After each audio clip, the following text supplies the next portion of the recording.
राधे राधे महाराज जी। गुरुदेव, कुछ माह पहले मेरे एक सहपाठी से मित्रता हो गई थी और मैं उस व्यक्ति में आसक्त हो गई और एक दूसरे से जीवन साथी ऐसे संबंध भी कोशिश हुए महाराज जी। हालांकि वो ज्यादा दिन तक टिके नहीं ना ही रहे, पर कुछ परिस्थितियां आई और सब खत्म हो गया। परंतु मेरी उसमें आसक्ति इतनी ज्यादा हो गई कि मैं उसे भूल नहीं पा रही महाराज जी। वो व्यक्ति दिख जाता है। अब वासनाओं के खेल खेलोगे, मन मलिन होगा तो भूल क्या पाओगे। अरे धिक्कार है ऐसे जीवन को कि जो मनुष्य जीवन मिलने पर भगवान के लिए बात नहीं आई कि मैं भगवान को भूल नहीं पाती हूँ। ये जीवन का तो लाभ होना चाहिए।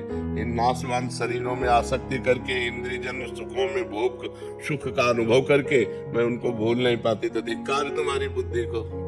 अपने जीवन को पतित करके भ्रष्ट करके बुद्धि को मनुष्य में आसक्त कर लिया, यही तो नरक जाने का रास्ता है। और कौन सा रास्ता है? जीवन साथी चुनना है तो एक बार चुन लिया और आजीवन उसका निर्वाह किया तो जीवन साथी है। तुम्हें विचार प्रवृत्ति आज इससे कल उससे परसों उससे नरसों उससे, जिसे आजकल लोग कह रहे हैं ब्रेकअप, बॉयफ्रेंड गर्लफ्रेंड ब्रेकअप, फिर बॉयफ्रेंड फिर ब्रेकअप, फिर तीसरा बॉयफ्रेंड। ये क्या है? क्या आज शासन नहीं है ना? न माता पिता का शासन है, न समाज का शासन है, न शास्त्र का शासन, न भगवान का शासन कोई स्वीकार नहीं है ना।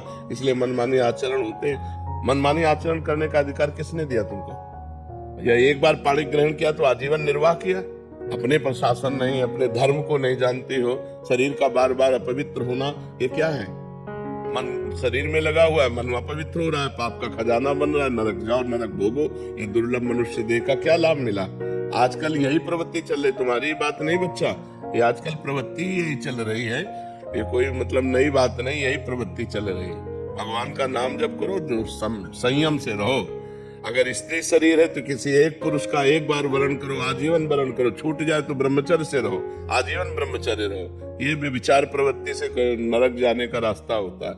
त्रिविधम नरकस्येदं द्वारम नाशनमात्मनः कामः क्रोधः तथा लोभः तस्मादेत्ययं त्यजेत्। ये तीन नरक के द्वार हैं, काम क्रोध लोभ। इन्हीं में जो फंसे हुए नरक जाना है। और क्या करना है? नरक की प्रवृत्ति करनी। भूल नहीं पाते, तुम्हें घृणा हो जानी चाहिए कि जिसके लिए मैंने शरीर समर्पित किया वो आदमी मेरा हो नहीं हुआ तो वो भूलने योग्य, वो घृणा करने योग्य है। नाम जप करो और सही रास्ते से चलो, नहीं तो किसी काम का मनुष्य जीवन नहीं रह जाएगा।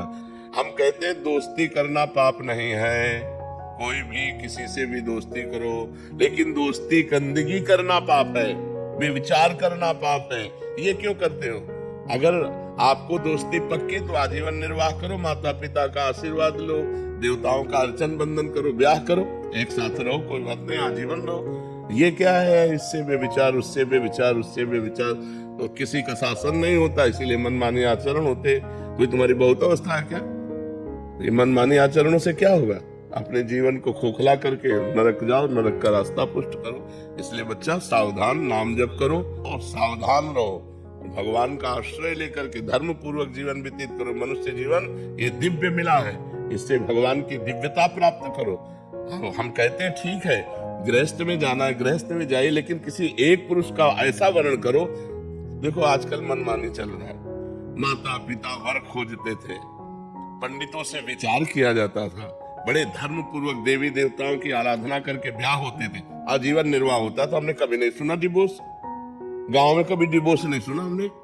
ये जो व्यभिचार प्रवृत्ति शुरू ना, गर्ल फ्रेंड और बॉय फ्रेंड और लिव इन रिलेशन, यहाँ से शुरू हुआ है डिवोर्स। नहीं, हमने कभी डिवोर्स नहीं सुना। आजीवन निर्वाह, क्योंकि माता पिता ने किया, देवी देवताओं का पूजन करके शास्त्र के पंडित के अनुसार अग्नि के फेरे लेकर, तब कहीं वो धर्म से चलो। इस तरह की मनमानी आचरण कोई भी मत करो, नहीं तो पछताना पड़ेगा। संसार का बड़ा विचित्र स्वरूप है, होश में चलना चाहिए।